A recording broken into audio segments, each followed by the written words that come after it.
Então, boa noite a todos. Bem-vindos a mais uma palestra do nosso ciclo Simbologia, Esoterismo e Maçonaria. Hoje o tema é muito interessante, porque liga a dimensão do simbólico à dimensão das ordens. E vamos para além das ordens ou da ordem habitual, da fraternidade habitual que tratamos aqui com mais frequência.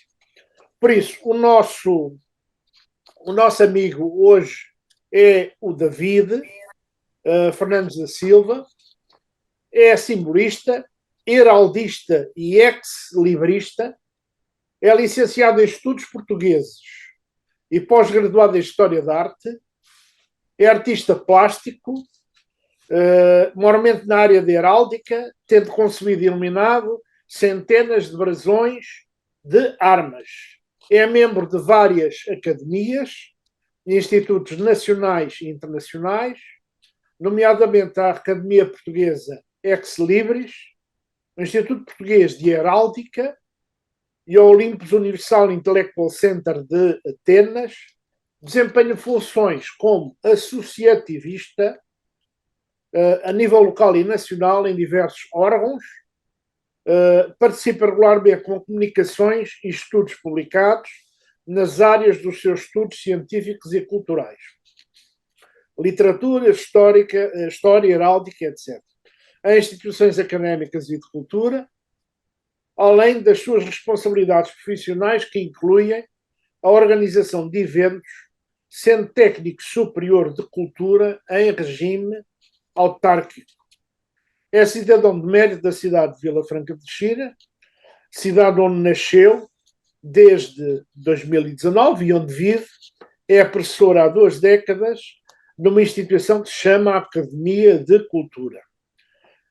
O David é nosso parceiro aqui desde... este ano fazemos 4 anos que aqui a nossa plataforma iniciou o ciclo de palestras. Ele está digamos, quase desde uma primeira hora. Ele hoje vai falar sinais e sentidos das ordens religiosas e militares na Idade Média Portuguesa. Feita esta apresentação e admitida a última pessoa que está aqui, eu ia-lhe agora dar a palavra. Por isso eu ia pedir a todos que desligássemos os microfones para que a gravação saia limpinha, e agora a palavra é sua. Está bem, David? Força. Obrigado, obrigado. Primeiro que nada, boa noite a todos e a todas. Dizer que, não sei se vou dizer grandes novidades, mas é um tema que me interessa particularmente, a questão das ordens religiosas e militares, que são ordens que acabam por influenciar uma série de organizações que ainda hoje existem, algumas nunca deixaram de existir, e outras que existem com diferentes roupagens, e seguramente algumas a que alguns dos que nos estão a ouvir pertencem, porque se sentem naturalmente herdeiros dessas mesmas ordens. Não vou, de facto, fazer grandes, não é possível com o tempo enfiar o rocio na Rua da Betesga e falar muita coisa sobre cada uma delas, e portanto a minha opção acabou por ser, até porque eu normalmente sou muito extenso nas homilias, não vou ser suficientemente extenso em cada uma delas, porque são coisas que são facilmente acessíveis do ponto de vista dos estudos históricos. Portanto, vou pegar em alguns temas e em alguns casos e vamos olhar um bocadinho, talvez, mais para os sinais, porque ao falarmos da Idade Média, seja de ordens religiosas ou não, estamos a falar eminentemente de sinais. Para aqueles que veem por baixo da minha figura um nome feminino, não significa que eu mudei de género, significa tão somente que eu estou a utilizar o computador da filha que hoje me salvou porque o outro não funcionava. Posto isto, vou tentar aqui compartilhar. Eu sou um pouco nabo nestas coisas porque sou old school. Acho que tenho que compartilhar a tela, não é verdade? E vamos aqui abrir, abrir este. Não sei se estarão a ver, mas vamos aqui. Pois começamos pelo fim, parece-me mal. Podem ver os slides, não tem mal nenhum, vamos todos vê-los assim. Muito bem. Estão a conseguir ver? Penso que sim, penso que sim. Muito bem. Então, isto está aí a passar automaticamente, não sei porquê, mas vamos ver se isto acionou qualquer coisa aqui pelo meio. Vamos tentar. Se não. David, você tem que abrir aí a janela grande. Está, Sim, parece sim, um eu sei. homenzinho com uma cabeça. Exatamente. O problema é que ele parece que está a passar muito rapidamente. Ele passa automaticamente. Vamos tentar. Vou voltar a sair. Peço desculpa. Peço imensa desculpa. De vez em quando acontece-me isto e, portanto, nestas coisas não há nada como fazer o método velho, e é usar um PDF, se eu encontrar ordens. É isto. Talvez assim, digam-me, façam-me só sinal se conseguem ver, e devem conseguir ver. Não, Não agora sei, está bem. Tá. consegue-se Se ver você, tudo? se você com o cursor que tem em baixo do 59%, se puxar para a direita, aumenta isso, está a ver? Tente lá. Ok, estava a ver se conseguia. O rato vai ao cursor cá em baixo, junto ao 59% e puxa. Em princípio deve dar. Onde é que está o 59%? É que eu não vejo, mas isso é um Cá em bocado à baixo, parte. no canto do quadrado, cá em baixo. Espera aí, espera aí. Pois É no agora PowerPoint. No, puxa isso para a direita, está a ver? assim veem tudo, Não, não, estamos a ver o PowerPoint só, neste momento. não há problema. Tem Mas que ir às veem o PowerPoint transições. inteiro. Tem que ir às transições e é na parte das transições é que vai regular a forma como faz a transição e pode optar pelo clique do rato, que é mais simples para si. Mas estão a ver o PowerPoint todos, não estão? Sim, mas muito Então, pequeno. mas muito pequeno. Sim. É que estamos a ver o PowerPoint, tu deve estar a usar o outro ecrã, percebes? Ah, Deve estar, o que então, está a ser transmitido é a imagem que está no PowerPoint. não estou a conseguir perceber. Interrompe o partilhamento e volta a pôr o PDF que tu queres pôr. Ok, se calhar é Passava capaz de para ser. tudo, é melhor. Ok, então, 2 segundos. Para onde? Não sei onde é que foi. Deve ser isto. O que é que caiu? Foi o E anel. agora? Agora Ah, está já bom. está. Bom, E para ali, mas não sei. Bom, está ótimo agora. Pronto. Tá ótimo, Para sim. ver-se. Veem Agora tudo? Estamos a ver o Sim, PDF. sim. bora no ar para amanhã. Não vai dar. Veem tudo. Assim veem bem? Sim, sim. Força. Pronto. Ok. Está perfeito agora. Obrigado, obrigado. Isto nestas coisas, isto quem é da Idade Média, às vezes anda um bocadinho na Idade das Para Trevas. longe, pá. Então vamos lá ver se vemos a luz. De facto, vamos começar por este tema, é suficientemente abrangente. As ordens religiosas e militares correspondem a um modelo que de facto acaba por estar só circunscrito a uma determinada época e que se resulta de um determinado conceito da época, que é uma conjugação sincretista. Portanto, não é uma coisa assim tão regular que tenha voltado a acontecer. A história muitas vezes tem repetição, ou pelo menos uma ocorrência de modelos, e neste caso penso que não, ou seja, aqueles que aconteceram e permaneceram, ou então passaram para outras realidades distintas que não estão tão visíveis, digamos assim. No caso português, vamos falar eu vou-me focar sobretudo no caso português, e portanto no caso português temos ordens que podem ser nativas ou não, mas que tiveram aqui um peso muito grande, nomeadamente Malta, Templo, que depois dá origem a de Cristo, Santiago e Avis, e depois falar aqui en passant sobre três supostas, eu vou dizer supostas, ordens que ao mesmo tempo também que eram seguramente militares a terem existido na forma que normalmente aparecem, mas que seriam também elas próprias religiosas na medida em que elas próprias eram compostas por nobres freiros, portanto, E, portanto, nessa medida é possível que sim, que sejam reais. Uh, estas ordens acabam por ser muito.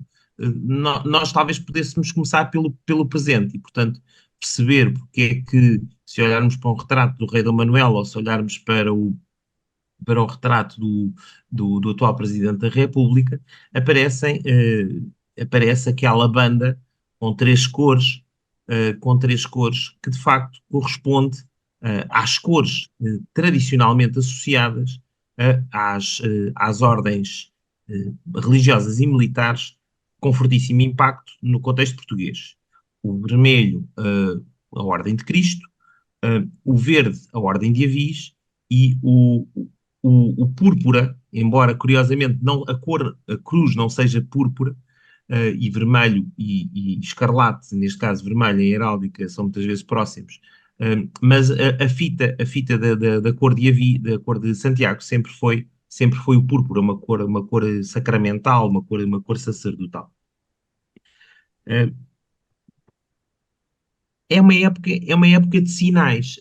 A evidência mais canónica, mais comum desta época é a heráldica. Portanto, são os brasões que acabam por ser conceptualmente eh, uma imagem que identifica tudo quanto é pessoas coletivas, pessoas singulares, que começa no contexto de batalha por uma economia de espaço e de identificação, economia de espaço porque simplifica ao ponto de estilizar desenhos que têm determinados significados, e depois tem uma economia, nesta economia de espaço tem esta maravilha que é servir de identificação a uma grande distância no contexto de guerra e de batalha. Desta linguagem simbólica, ela própria, produto de outras linguagens simbólicas anteriores, mas que se vai constituir como ciência e como arte, porque vai padronizar e estabelecer regras e gramática para se constituir. Desta gramática vão nascer então todo o género de identificações. O que nós estamos a ver aqui é, obviamente, uma fantasia da Idade Média, e é, de repente, o homem medieval olha para trás, olha para o lado e vê que se no seu contexto moderno toda a gente usa brasão, ou melhor, toda a gente, e quando eu digo toda a gente, diz mesmo o povo, as corporações, as irmandades, hum, as, os ofícios, ou seja, tudo quanto é agregação coletiva, mas também a pessoa singular, acaba por ser identificada dentro desta simplificação simbólica.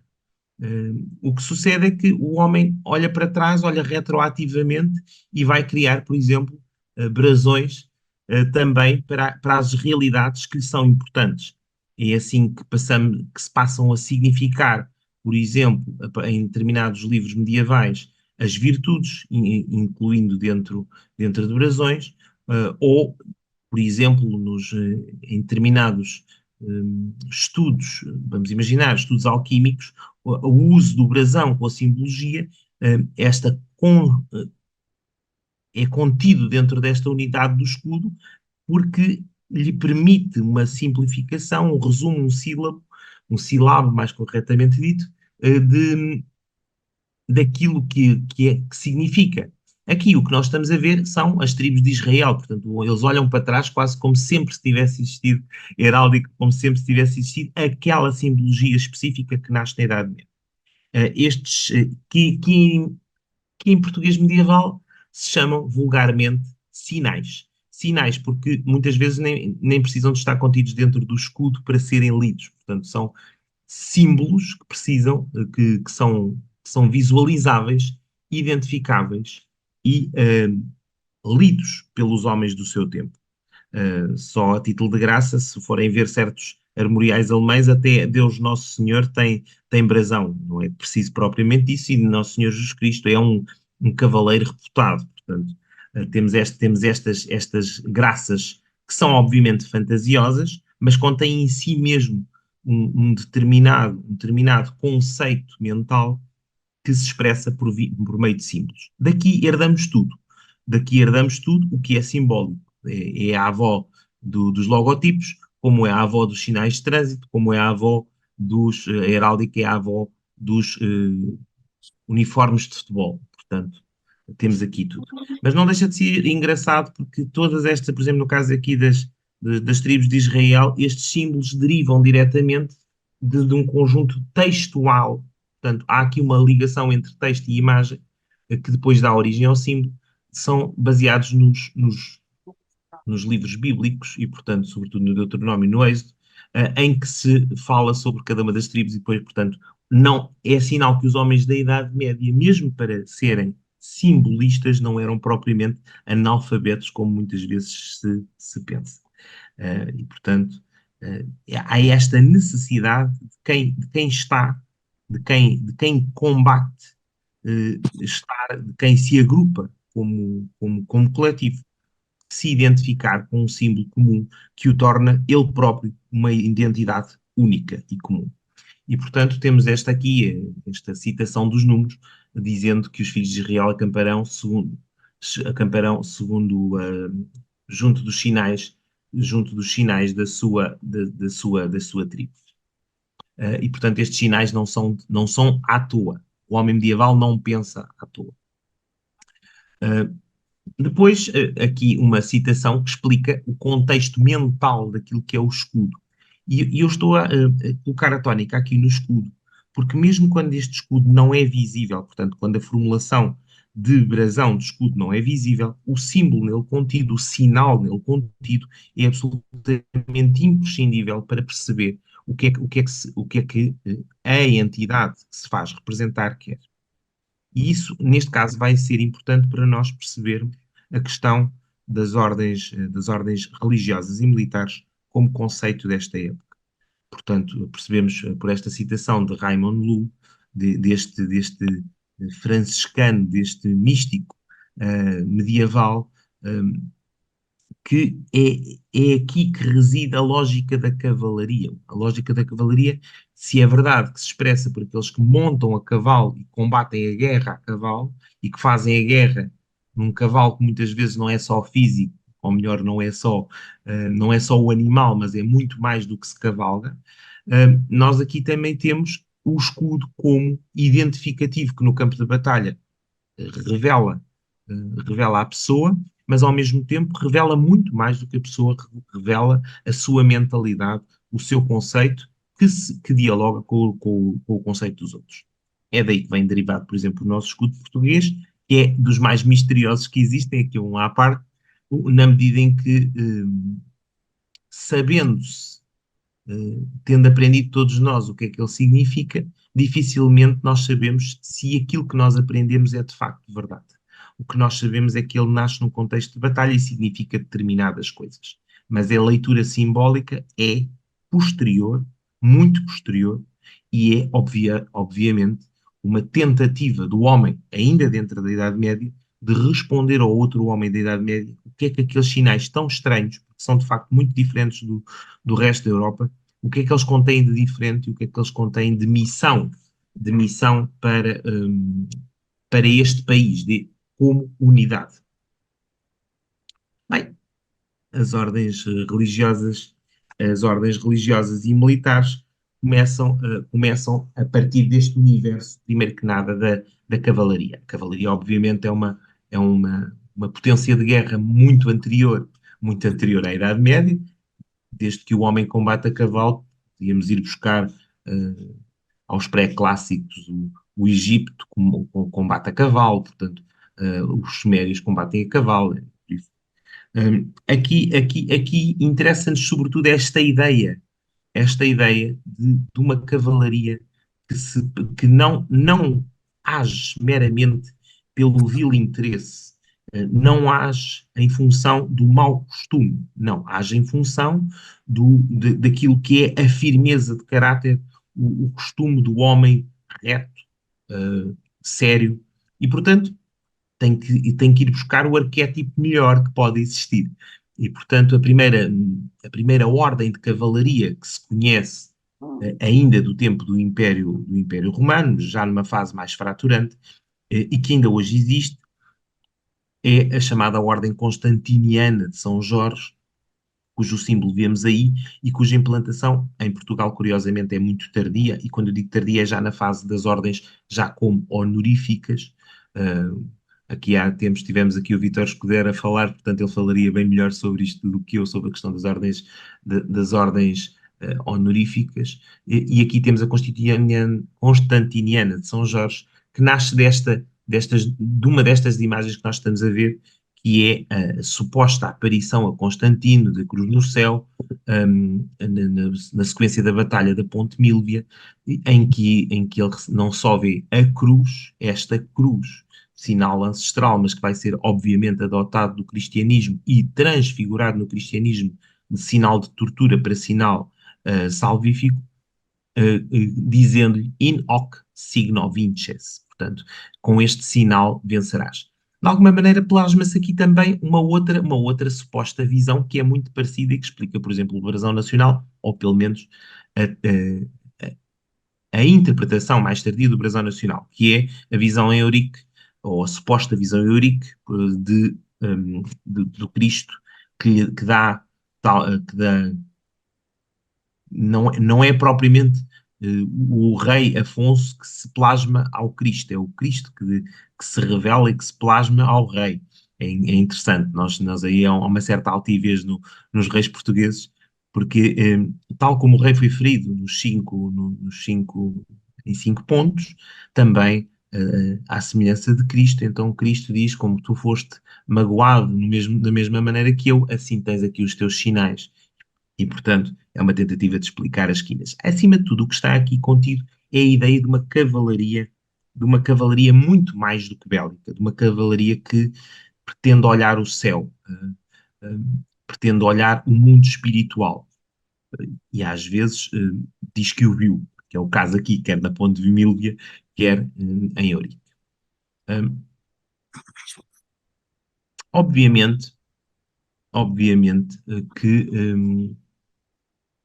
é a ideia de que não basta uma cavalaria meramente bélica, meramente do campo de batalha, não são apenas, não basta ser-se militar. Há que ser um militar com o olhar no céu. É por isso que muitas vezes vamos ver que a dupla conjugação, que é contida, por exemplo, logo no cristianismo nascente, sobretudo nos textos do Apocalipse, por exemplo, em que a associação da espada e da cruz acabam por ser muito firmadas, feitas com muita naturalidade, por causa da interseção de segmentos, neste caso, sendo que ambos podem ter o mesmo sentido, o mesmo significante. Portanto, são ambos passíveis de serem sinais de morte, mas são ambas passíveis de serem sinal de vida. A espada no sentido de ser o símbolo da justiça, de ser aquilo que corta à direita, mas que defende o oprimido, defende aquele que precisa, e a cruz a mesma coisa. Portanto, é um sinal de tortura usada a tripa forra pelos romanos, como de uma crueldade sem fim, mas que acaba por ser sinal daquilo que, contrariando um pouco aquilo que o ser humano diz, que não há solução, há solução para tudo menos para a morte, sendo que a cruz acaba por significar, dentro da dinâmica do cristianismo, há solução para tudo, até para a morte. Portanto, como é que um objeto de tortura e de morte pode ser significante de salvação e, portanto, de alcance do céu? Bem, na Idade Média, o que nós temos, sobretudo numa Idade Média já mais tardia, depois do fim da fragmentação do Império Romano em Império Romano do Ocidente e do Oriente, o que nós vamos passar a ter é uma estrutura piramidal que vai dar origem ao feudalismo. E de alguma maneira este sonho, e quando eu falo deste sonho, falo sobretudo de um sonho que estamos a falar de uma realidade europeia, portanto não faria sentido aqui estar a falar de outras coisas do mundo não conhecido para a Europa nesta época, mas muito a partir de Carlos Magno, que é esse senhor que nós vemos aí no canto inferior direito, numa formulação de um armorial português do século XVI, portanto, final da Idade Média portuguesa. É nele que vai começar esta ideia, uh, esta ideia de que é possível fazer mais. E aí o que nós temos é uma estrutura piramidal. Temos os laboratórios no fim, portanto, aqueles que trabalham, temos os oratórios, que são aqueles que rezam, portanto, vulgarmente dito o clero, temos os belatórios, que são aqueles que fazem a guerra, e temos, obviamente, a auctoritas, portanto, seja o rei, o papa, o imperador, o que seja, agora não nos interessa muito, mas que normalmente deriva destes dois, de um destes dois, ou dos oratórios ou dos belatórios. Quando nós falamos em ordens religiosas e militares, precisamente porque falamos deste sincretismo do universo religioso e do universo militar, ou castrense, chamemos-lhe assim, então o que nós vamos ter é uma mistura. É uma mistura que não acontecia até aqui. Há realidades que se misturam ao longo da história. O Egito tem outras realidades sociais que se misturam. Por exemplo, mas aqui na Idade Média os compartimentos são estanques. Isto é quase como se fosse um contador indo-europeu. Há gavetinhas para tudo. E o que nós temos com esta experiência das ordens religiosas militares é uma mistura. E uma mistura que nasce sobretudo das mãos de alguns teóricos. Não é que não haja teóricos logo desde o início do cristianismo que, quando falam de um combate espiritual, o próprio São Paulo na Bíblia fala disso, o combativo ao combate. Portanto, a questão da necessidade que vai dar é um conceito este conceito de guerra santa que para o cristianismo é a conversão dos corações, mas que vai ser lido neste contexto completamente de uma Europa arruinada, pós-império, que precisa de começar a trabalhar em novos conceitos de novos territórios e de novos países. Vamos ver que há teóricos. Um deles, que é o senhor que nós vemos do lado direito, que é São Bernardo de Claraval. Obviamente que que vai pensar, não vai só pensar dentro do seu universo cisterciense, mas vai também pensar, por exemplo, para uma ordem que vai marcar muito a matriz das ordens religiosas e militares, que é a Ordem do Templo. O outro senhor do lado é um senhor que eu gosto muito, que não é Bernardo de Claraval, não é São Bernardo de Claraval, mas é São Raimundo de Lúlio, ou um rapaz aqui da nossa península, tardio, franciscano, que vai, que vai pensar a lógica dos sinais e da cavalaria de forma absolutamente diferente, porque já é um filósofo, não é apenas um teorizador, é alguém que já está com um pé no misticismo e, portanto, vai pensar as ordens religiosas como capazes de uma missão que certos homens e certas mulheres também estão dotadas. E, portanto, é um também dos que vai ajudar. Portanto, estes dois, um mais na ponta da Idade Média, São Bernardo no início e Raimundo Lulo mais para a frente, vão ser grandes teorizadores e vão utilizar também eles muito as linguagens alegóricas e utilizar as linguagens de sinais. Eu gosto particularmente desta imagem de São Raimundo Lúlio, aqui quase como quase não, como um alquimista. Portanto, isto é de uma ilustração de um tratado de um tratado de alquimia. Uh, esta ideia de que é possível conjugar é uma ideia contida desde logo a partir das figuras cristológicas. E, portanto, esta ideia muito de um Melquisedeque, de um rei, portanto, um nobre sacerdote, portanto, alguém que não é um compartimento estanque, o homem que não é um compartimento estanque. Portanto, esta ideia do reino de sacerdotes, do reino de sacerdotes no sentido daquele que faz as pontes, que faz as ligações entre o divino e o humano. Portanto, claro que, obviamente, estamos a falar de um contexto medieval em que todas as coisas têm uma formulação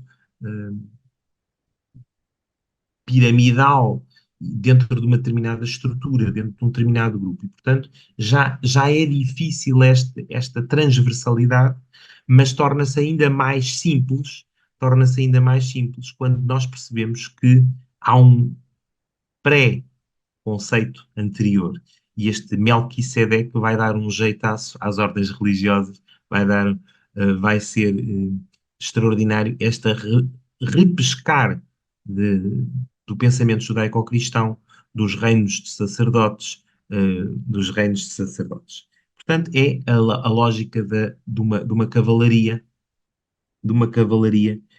e vai buscar muito, por exemplo, também esta conjugação do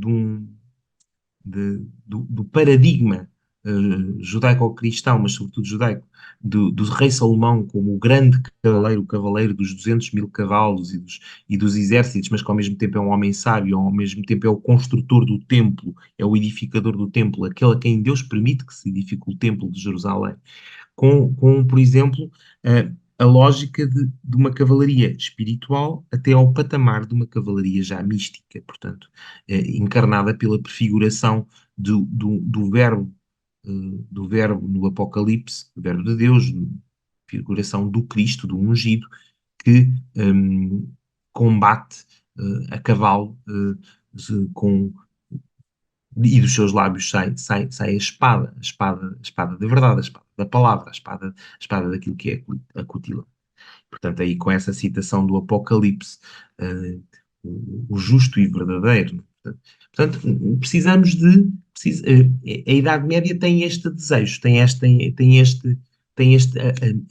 as ordens vão corresponder a este desejo que nasce um bocadinho ali da época de Carlos Magno, da ideia, até da própria ideia de cristandade, já com um destaque do cristianismo um bocadinho diferente, desta evolução da cavalaria mística, da cavalaria bélica, que portanto é um diamante em bruto, a cavalaria espiritual, que é onde se vão prefigurar esta questão das ordens religiosas e militares, portanto uma cavalaria que já vê para além do bruto, do diamante, mas vê o que é que se pode retirar dela. Sabendo que a cavalaria mística, portanto a chamada cavalaria militante, só pode aparecer no contexto do céu, ou da ligação com o céu. Portanto, o desejo do homem medieval é que tudo aquilo, aqui invertendo a lógica da caverna, tudo aquilo que se faz neste contexto, o humano, real, seja ele próprio espelhado no céu, na eternidade. Chamamos-lhe céu, assim de forma mais simplista e mais buçal mesmo do ponto de vista teológico. Do ponto de vista da realidade, vamos à realidade das ordens militares. Existem algumas ordens no contexto português. As ordens, ao contrário do que se pensa, porque apesar de tudo foi muito mitificada, a ordem do templo, como ordem do templo, teve casos pontuais, estrategicamente pontuais, mas uma enormíssima aproximação à primeira dinastia e à afirmação dos primeiros reis. No entanto, não é uma cavalaria extensa, não é uma cavalaria de massas, é um escolo, é uma elite. Para os postos avançados, vamos ter sobretudo para aquilo que é a dinâmica da guerra bélica, ainda que religiosa, que vamos ter muita ordem de Santiago e que sobretudo vai assegurar a linha do Tejo para baixo e vai ser a grande responsável pela manutenção e conquista dos territórios portugueses, sobretudo abaixo do Tejo, a conquista do Algarve e com ela também a Ordem da Viz. Embora a Ordem da Viz acabe por ter mais expressão ali a partir de Dom Dinis e não seja imediatamente na nascente Idade Média, nascente juntamente com Portugal. Aí vão estar presentes a Ordem de Santiago, sim, é certo, com grande poder, muita ajuda externa de outras ordens, que depois entram e saem, sobretudo com as tropas ditas francas, que levavam franceses, alemães, ingleses, tudo e mais tudo e mais umas coisas, e uma que acaba por ser muito assistencial, mas que vai ter mais, mas também vai ter algum poder militar, eh, e por fora de Portugal vai ter muito poder militar, sobretudo a partir do século XV, que é a Ordem de São João, a Ordem de São João de Jerusalém, ou chamada Ordem do Hospital, ou mais tarde a Ordem de Malta. E, e portanto, vamos ter aqui estas quatro ordens em permanente ação. Aí vemos nesse mapa algum, não sei se é muito visível, mas vemos que há mais Ordem de Santiago no Alentejo, a Viz também no Alentejo, e depois temos ali no centro, porque nós não nos podemos esquecer que, sobretudo nos primeiros, enquanto a Ordem do Templo existe como ordem religiosa e militar, o que nós estamos a falar sobretudo do país centralizado, passa a redundância, centralizado no centro de Portugal. E, portanto, no Lisboa, QB, mas muito Coimbra e, portanto, muita zona de Coimbra. E, portanto, o que vai justificar, por exemplo, a fortíssima presença, por exemplo, do templo em Tomar. Embora Tomar tenha outras explicações, variedíssimas explicações, que nunca se esgotariam nesta apresentação. Aqui então, vamos aqui circulando um bocadinho, explicar aqui, olhar para os sinais, para os símbolos que estão contidos e que vão estar contidos nos elementos que ainda hoje constituem as ciências. Portanto, a heráldica dentro dos brasões, a vexilologia, a ciência que estuda as bandeiras e os estandartes, e falta-nos aqui a sigilografia que estuda os selos para não é necessário. O que nós temos é, em Portugal, a complicação que é estudar os sinais da Ordem do Templo, sendo que em Portugal é mais comum o uso desta cruz orbicular ou uma cruz pátia, sendo que já lá irei, estas cruzes são as mais comuns, mas há imensa. Depois eu vou circular um bocadinho mais pela ordem do Templo, a ordem de Cristo, porque é capaz de ser mais estimulante vermos as variáveis, que depois vai dar origem, com extinção, reconversão, para sermos honestos, à cruz da Ordem de Cristo. Em rigor, eles nem mudam de nome, porque é a Ordem dos Pobres Cavaleiros de Cristo e depois é a Ordem de Cristo, portanto, que há quase a mesma formulação. A Ordem do Templo vai passar a usar esta, que não é uma cruz com uma parte branca, apesar de tudo que aparece assim. É uma cruz chamada vazia. Portanto, há uma parte e que é exatamente a mesma lógica. Ou seja, a cruz orbicular corresponde a um círculo cujos vãos, portanto, as partes que não estão contidas devem ser lidas. Um bocadinho como, para os que gostam de poesia, eu gosto, e penso que o nosso anfitrião também gosta muito de poesia. Em poesia, aquilo que não está escrito, o espaço também é para ser lido. É exatamente como aqui. Portanto, aqueles vãos que estão nos braços da cruz, na interseção da cruz, são para ser lidos. Têm um determinado significado. O facto de estar contido na forma circular, na forma eterna, perfeita, porque não tem princípio, não tem fim, não tem lados, apesar de parecer que está interrompido, é um círculo, é perfeito. Mesmo a cruz pátia, que é aquela cruz que tem a cruz pátia tem uma característica em heráldica. As pontas encostam ao escudo. Portanto, é como se fosse a firmeza. Nós, se a virmos separada, não percebemos isso, mas a cruz pátia toca os extremos do escudo. Não há, é ela que baliza, é ela que estabelece os limites e é ela que define o sentido da defesa. A cruz de Cristo, a cruz da Ordem de Cristo, teve esta evolução. Curiosamente, não vai ter esta formulação inicial, vai ter uma formulação sobretudo já no primado de Dom Manuel I, uma fase em que já está a ordem a mudar bastante, hum, ela vai ter ainda vai ser muito parecida com a Cruz Pátia, mas já está com este vazio. Portanto, aqui já não é só, como já não é o círculo, é o quadrado, no qual temos uns determinados cantos que podem e devem ser lidos, mesmo nem o silêncio deve ser lido, mas é sobretudo esta cruz dentro da cruz, que não é cruz dentro da cruz, mas é o esvaziado. Portanto, há ali um sinal de ausência que deve ser completado por cada cavaleiro, por cada homem, cada pessoa que, unida à ordem, se lhe segue o carisma, o próprio carisma da ordem. A ordem do hospital, ou dita Ordem de São João de Jerusalém, eh, tem esta, tem esta formulação que é ela própria batismal. Portanto, eles escolhem como patrono São João Batista, ainda hoje é chamada muitas vezes esta cruz, a cruz de São João Batista, em heráldica, ou cruz de São João.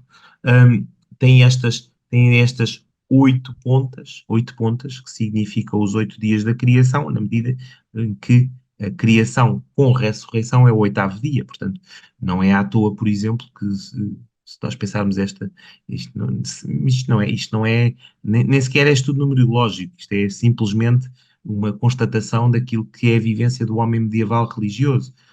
As pias batismais têm uma parte côncava redonda, que significa a eternidade porque não tem princípio nem fim, e têm normalmente 8 faces, que significam os 7 dias da criação, mais um, que é o dia em que tudo se recria, ou seja, o dia da ressurreição de Jesus. A Ordem de Santiago, utilizando aqui esta quase uma espada, mas uma espada que é florida. Portanto, se repararem bem estas pontas, a Ordem de Santiago muitas vezes também foi conhecida como os espatários. Estas pontas são flores de lis, que são símbolos eles próprios, ligados à pureza. Portanto, se nós pensarmos bem, isto é um bocadinho geográfico, se pensarmos nas imagens, basta entrar em qualquer igrejinha de uma aldeia e ver-se uma imagem de São José, e ver-se a questão da pureza, e tem sempre um lírio. Esta necessidade de ir buscar aquilo que é puro e não conspurcado. Portanto, que é a mesma formulação, não com a espada, que aparece, por exemplo, na Ordem de Avis, embora ela depois venha a ter uma formulação como a que vem em baixo, que é moderna. É moderna na medida em que, quer na Ordem de Cristo, quer na Ordem de Avis, a partir, sobretudo, do domínio filipino, portanto, do domínio de Espanha, as ordens esticaram para ficar a cruz latina. Portanto, se quiserem, cristianizaram a cruz.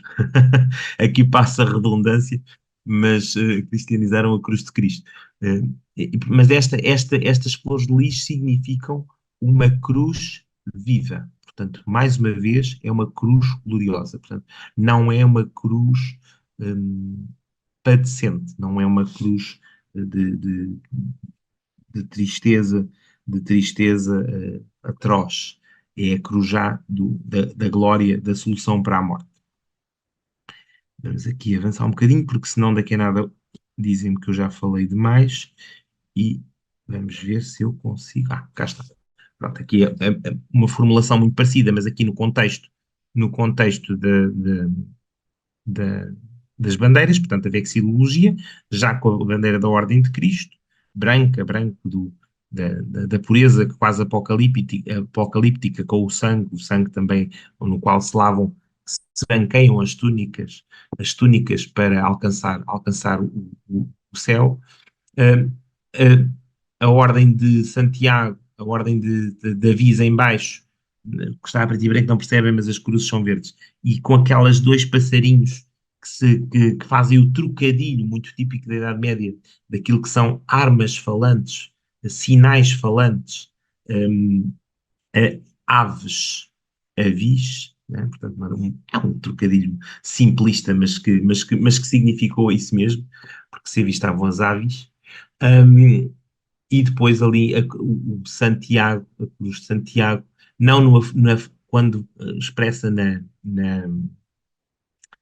bandeira, no estandarte neste caso, não são, perdem parcialmente o punho e a espada para ganharem a totalidade da, da flor-de-lização da cruz, portanto, esta cruz uh, de ressurreição, de vida, para carregando-a das vieiras tão típicas dos caminhos de Santiago, destes homens que ao mesmo tempo combatem, mas estão em permanente caminho, estão em permanente peregrinação, perágrum, portanto, atravessando os campos.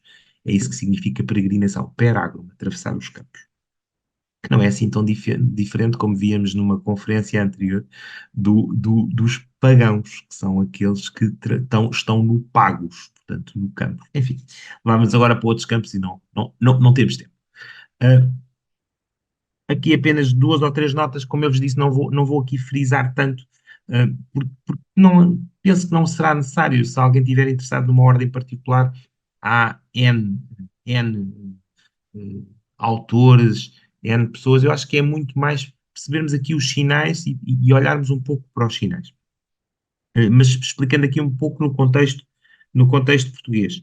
A soberana ordem militar do Hospitalários de São João de Jerusalém, que depois se há de chamar Ordem Soberana Militar e Hospitalária de São João de Jerusalém de Rhodes e de Malta, vai aparecer no contexto português cerca de 1112 e esta permanece até hoje em Portugal. Há aqui vários detalhes.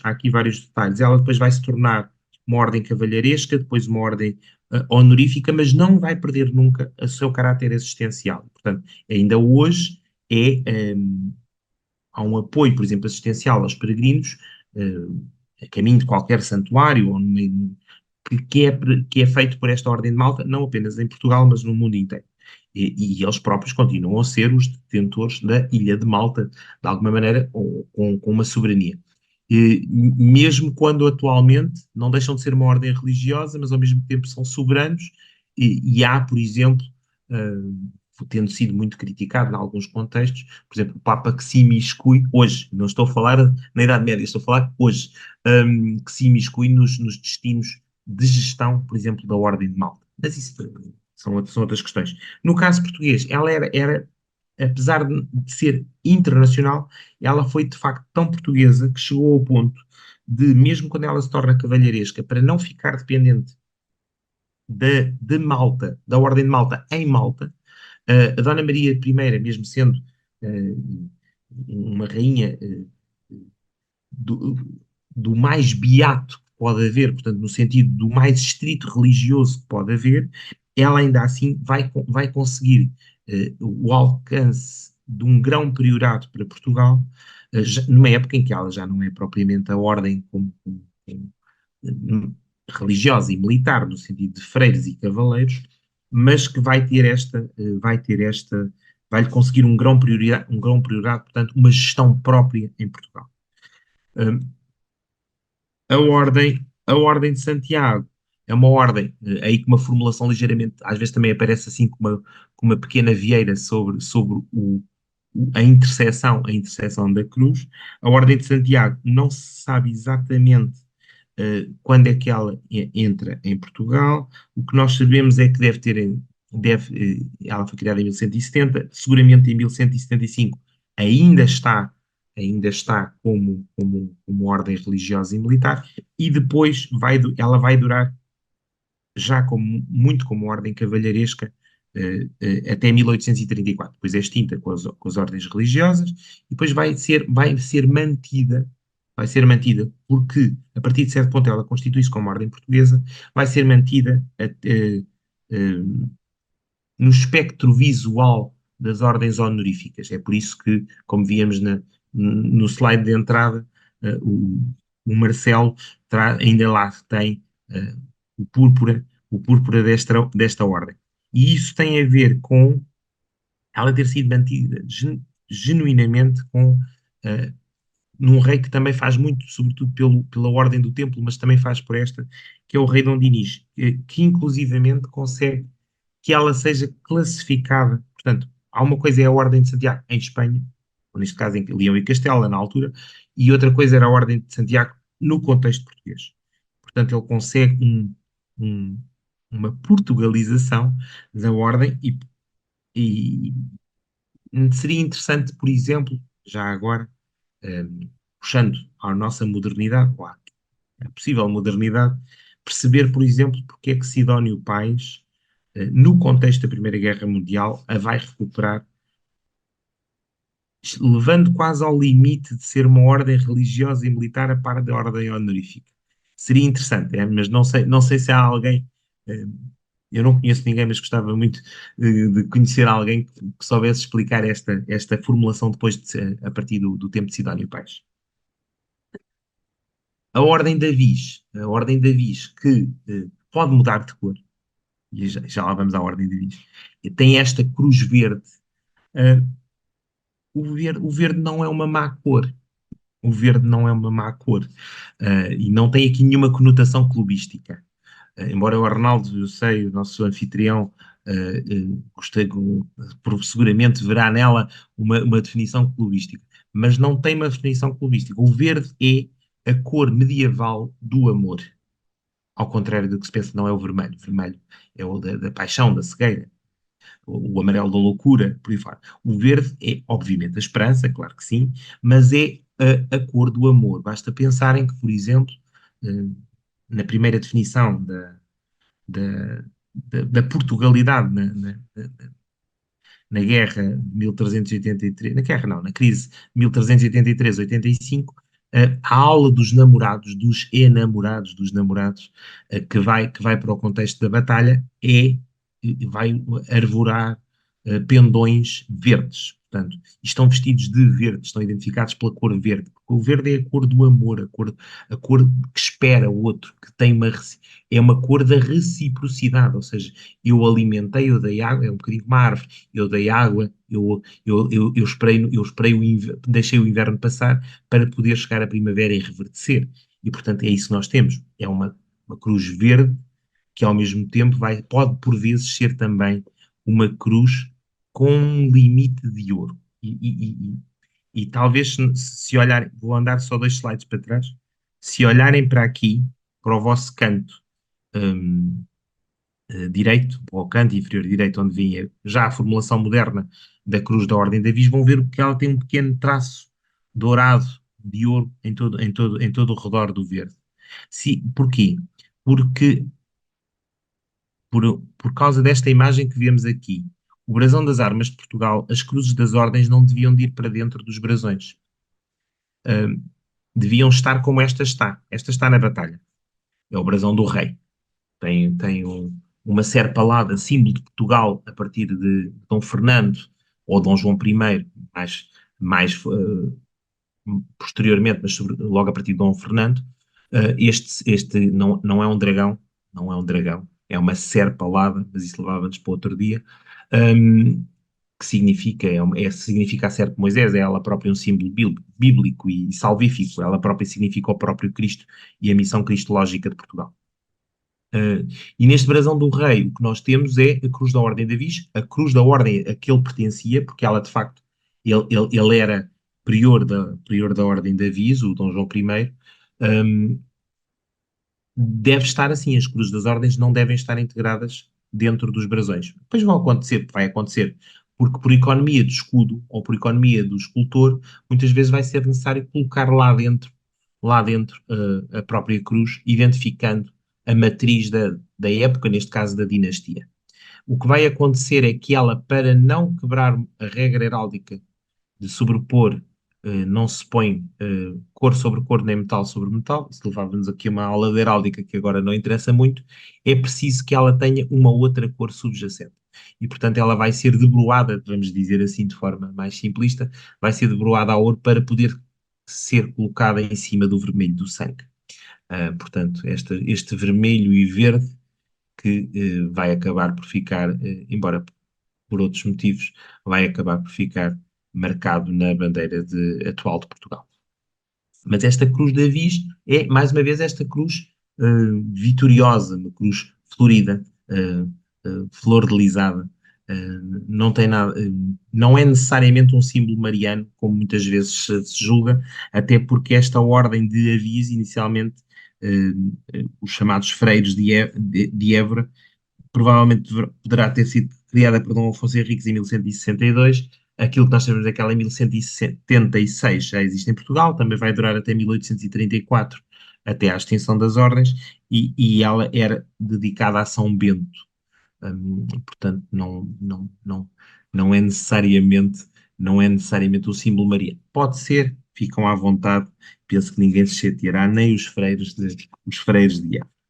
Hum, a Ordem do Templo. A Ordem do Templo vai usar. Vamos aqui então falar um bocadinho só sobre a Ordem do Templo. Eu ia pedir, eu não sei quanto tempo ainda tenho mais, mas queria ver se não me esticava muito mais. A Ordem do Templo vai utilizar estas formulações, como eu vos disse. Está ali uma pequena cruz no canto esquerdo. No canto esquerdo, que significa o quê? Significa que, no contexto, assim como nós fizemos uma. A ordem foi decretada a sua extinção, portanto, isto é, historicamente, ela chega a 1312 e é extinta. A Auctoritas, o Papa, determina que ela é extinta. Claro que, obviamente, os espiritualistas no tempo usam como da esperteza, como aos filhos deste mundo, como diria o evangelista. E, portanto, o que vão fazer é vão reconvertê-la. Porque depois há aqui um aspecto de ordem prática, que são os bens em território, os bens contidos em território. A Ordem do Templo tinha imensa coisa em Portugal, e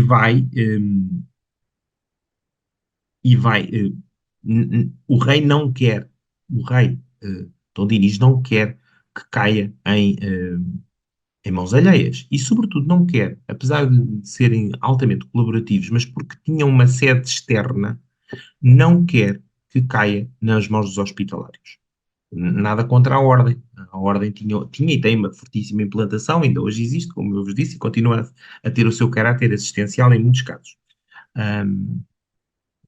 Claro que nenhuma ordem, aqui uma à parte, nenhuma ordem, tal como nenhuma organização, está livre da fogueira das vaidades que não devia de imperar, mas que existe. Mas isso deixa-se crescer a erva daninha conjuntamente com o trigo e depois corta-se tudo e um vai para um lado e outro vai para o outro. Portanto, isso já são outras formulações mais modernas. O que nós temos aqui é a cruz orbicular é particularmente usada a partir do primado de Gualdim Palhos,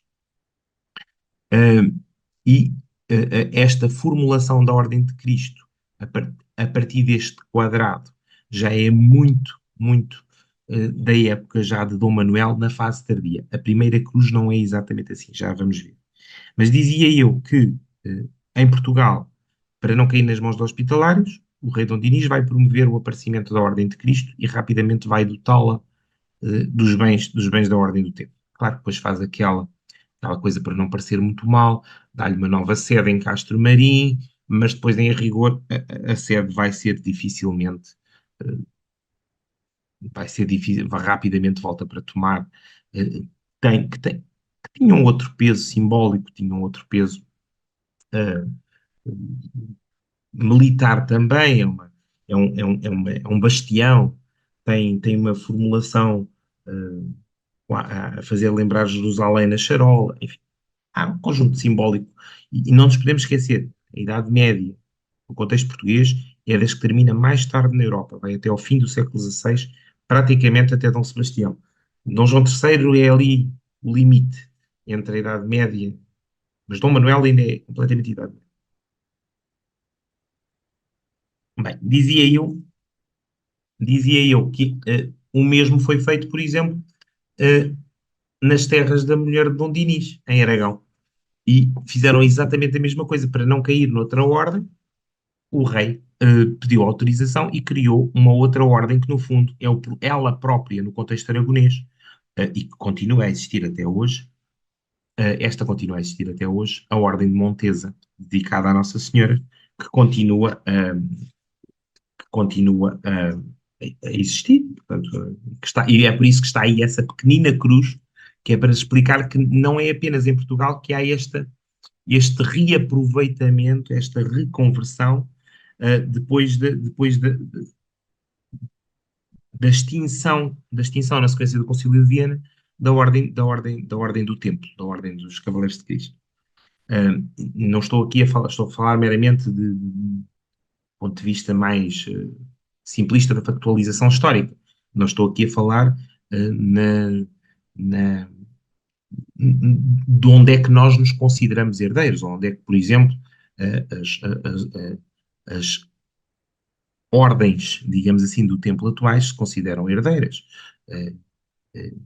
Darei como exemplo isto. Eu sou. O meu avô casou uma segunda vez, depois da morte da minha avó, da minha avó materna, casou segunda vez. Eu não conhecia outra avó. E toda a vida chamei aquela avó de avó e amei-a como avó e ela amou-me como neto. A minha avó Martinha. E, portanto, esta avó é a avó, mesmo que não partilhássemos sangue. Não, portanto, não partilhávamos vínculo genealógico, mas partilhávamos todos os outros vínculos. E, portanto, nada impede que eu me considere neto de alguém com o qual não tenho um vínculo genealógico. É possível, obviamente, que as modernas, e já houve outras modernas antes das modernas, ordens de Cristo e do Templo, se considerem herdeiras destas primitivas, tal como, apesar de ter sido extinta, basta ler a historiografia logo as primeiras historiografia da Ordem de Cristo para perceber que se consideram automaticamente herdeiros. Frei Bernardo de Brito pega naquilo e não diz que a Ordem de Cristo nasceu em 1319 com a bula papal, diz que nasceu em Jerusalém com a Ordem do Templo. Portanto, ninguém escondia, já nada se esconde, afinal não há nada que não esteja escondido, não venha a ser conhecido.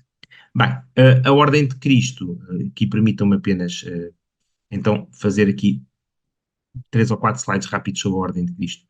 É interessante porque o que entra aqui são os sinais do próprio primeiro grão-mestre da Ordem de Cristo, que era um brasão muito simples, porque os sinais eram de facto muito simples na primitiva Idade Média, e portanto é este de prata com um chefe de negro, que por sua vez vai transitar para a bandeira com estes sinais, com este sinal da cruz brocante sobre o dia e a noite, que é a primeira separação bíblica, não é? Portanto, separa-se o dia da noite para depois o resto se consiga perceber onde é que está o quê. Portanto, esta formulação, a cruz sobretudo, portanto. Mas não deixa de ser engraçada esta simbiose dos sinais pessoais de um homem, não é da família, não há brasões de família, daquele homem, que depois se vão tornar os símbolos da ordem. Portanto, todo o templário, diríamos assim, seria, lá está, filho e consequência daquela primeira opção. Como podem ver, pelo mundo europeu fora e também em Portugal, estas formulações da cruz do templo é usada. Portanto, é verdade, como eu vos disse, a mais comum é a cruz orbicular, portanto, essa cruz redonda com uns vãos assim amendoados, e a cruz pátia. A cruz pátia é aquela que está no topo, no canto superior esquerdo. E se repararem bem, o que nós temos aqui são já formulações desta cruz, ainda, embora nós à partida podíamos olhar e pensar que isto é uma estela de escói, podíamos pensar que isto já era já da Ordem de Cristo, mas não é, ainda estamos a falar da ordem, completamente da ordem do Templo, portanto. E estes topos firmados, eles deviam de encostar, o que significa que, mais uma vez, é a cruz que sustém todo o sinal de defesa, todo o escudo. É a cruz que identifica, que é como se fosse um empurrar contra o extremo. Isto é absolutamente fulcral, porque transmite uma imagem, não é uma cruz solta. Em heráldica, quando se diz que uma cruz está solta, está ali, é como se pairasse, não é propriamente a cruz no céu do Campo de Ourique. É literalmente esta cruz que assenta, que é firme, é sinal que está ancorada, exatamente como os sinais da fé. A âncora é um sinal da fé. Como podem ver aí, obviamente há uma aproximação entre a cruz de Cristo, aqui está, mesmo a orbicular, como podem ver aqui no Foral de Guimarães, mesmo a cruz orbicular está assente nas extremidades. Os escudos também eram redondos nesta época, portanto, mais uma vez, mais outra formulação. No fundo, entre a cruz pátia e a cruz orbicular há também esta similitude. Os sinais são da firmeza. Depois em baixo temos a evolução da cruz, da cruz orbicular e da cruz pátia para a cruz de Cristo, antes de Filipe I lhe ter estendido o braço inferior dos pés. Embora, curiosamente, neste sinal do rei Dom Afonso e do rei Dom Sancho já apareça o tal vazio. Portanto, o rei Dom Afonso é possível que tenha sido, é possível, quase certeza, que foi confrade do templo, juntamente com outros, e portanto esta abertura da cruz, onde cabe todo o homem que se irmana com. É isso que significa estas aberturas na cruz. O mesmo vai acontecer, por exemplo, em outras cruzes flordelizadas, como por exemplo a de Nuno Álvares Pereira, portanto a dos Pereiras, por exemplo, que utilizando, socorrendo-me aqui do boneco que está na parede, mas que serve, portanto, é o retrato do Álvares Pereira, e atrás temos uma cruz, a cruz dos Pereiras flordelizada, portanto, mas ela própria também é aberta, portanto, vazia. E então, e depois nós aqui não podemos deixar de olhar para as armas de Portugal. Independentemente do que elas significarem, elas estão, se olharmos para aquilo que era a formulação das armas de Portugal, a estrutura típica dos escudos desta época, então nós temos estes amendoados, estes ditos escudos normandos, é incorreto dizê-lo, mas normalmente aparece muitas vezes assim, estes amêndoas, que acabam por completar, por significar as 5 chagas de Cristo, que significam as 5 feridas do rei em campo de batalha, que significam provavelmente os 5 exércitos que ele derrotou. O que é que significam os besantes, ou seja, aqueles pontinhos brancos? Nem vamos entrar por aí porque vamos perder imenso tempo, mas percebermos que estas duas realidades simbólicas, estes dois sinais, estão irmanados. E estão irmanados para significar para o mundo que estas duas realidades, o Estado e a espiritualidade, estão unidas. E estão unidas a partir daquilo que é o universo, daquilo que não está lá, mas que é passível de ser visto. Não é? O essencial é invisível aos olhos, dirá depois Saint-Exupéry, mas neste caso o essencial é, não estando visível aos olhos, estava perfeitamente visível para os homens da Idade Média. Portanto, o que eles veem é que, tal como vai haver a ordem de Viges se vai plasmar à segunda dinastia, a ordem do templo vai estar amplamente plasmada à primeira dinastia. Mesmo na segunda metade, a partir de Dom Dinis, já como Cristo. E depois, obviamente, quando chega a um certo ponto, com o centralismo régio, o rei vai puxar tudo quanto é a gestão das ordens para si. Não é à toa que vamos ter as ordens, sobretudo focadas no rei ou focadas nos infantes, em alguns casos, como é, por exemplo, o caso de Davis, quando ela vai recair o mestrado, Cristo vai recair o mestrado sobre um infante Dom Henrique, mas que ele próprio é uma formulação do sacerdote casto, não é? Portanto, rei e sacerdote, neste caso nobre e sacerdote, ele que não casa, ele que se dedica na totalidade muito antes, sendo que este sinal da castidade não é um negar da sexualidade, mas é simplesmente esta dedicação total per se, que é muito anterior às lógicas tridentinas do Concílio de Trento, portanto, daquilo que é o afastamento. Não é o afastamento das realidades sensíveis, mas é simplesmente a, a, a urgência da adesão às realidades espirituais. E estamos quase a terminar. Falar um bocadinho destas três ordens, depois eu posso voltar, se quiserem, a mais alguma ordem, porque queria-vos sobretudo mostrar, eu gosto muito de mostrar bonecos e dizer coisas, como diria um amigo meu. Estas três ordens que são amplamente mitificadas e por vezes não aparecem em lado nenhum, ou aparecem em sítios às vezes com muito pouca credibilidade. Nada contra. A do centro, ou melhor, a primeira, a Ordem de São Miguel da Ala, é uma ordem que supostamente aparece em 1147. É relativamente mística, é concedida, são um conjunto de cavaleiros que estão presentes na conquista de Santarém, ou supostamente na conquista de Santarém. Depois há variáveis. Eu duvido muito que tenha sido na conquista de Santarém em 1147, mas que se diz que houve uma manifestação do céu, uma asa alada, que depois vai acabar por estar, por exemplo, nas armas dos Manuéis em Portugal, uma asa alada, portanto, uma asa do qual só se via um punho segurando uma espada que entrou e desbaratou a Morama na conquista de Santarém. Depois criou-se, foi dedicado, considerou-se que era o próprio São Miguel, o chefe dos exércitos que tinha lutado em prol dos portugueses. Porque nestas coisas, além desta realidade dupla, religiosas e militares, havia outra questão que continua a ser real. Hoje, que é, em última análise, faz sempre falta um inimigo comum. E nesta época, como em épocas que ainda existem, o Islão acaba por ser um inimigo comum. E tirando a Ordem de Santiago, que vai ter um papel preponderante na conquista do Alentejo, mas que vai ao mesmo tempo perceber a dinâmica do Islão e vai proteger uma coisa que hoje está muito mal estudada, que são as paróquias e as comunidades moçambos. E isso é um trabalho da Ordem de Santiago absolutamente espantoso.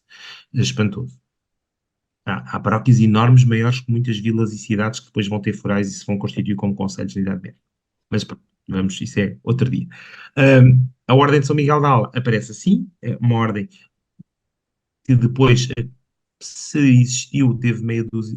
Esses cavaleiros depois professaram, mas depois não professaram. Portanto, há várias variáveis. O que é certo é que ela acabou por desaparecer, mas ficou a referência, portanto ela terá existido no século XII, depois acaba por ser tão mitificada o seu papel nas primeiras conquistas, que no século XIX, sobretudo pelos ramos tradicionalistas e antimaçons, vai ser recuperada por Dom Miguel para um núcleo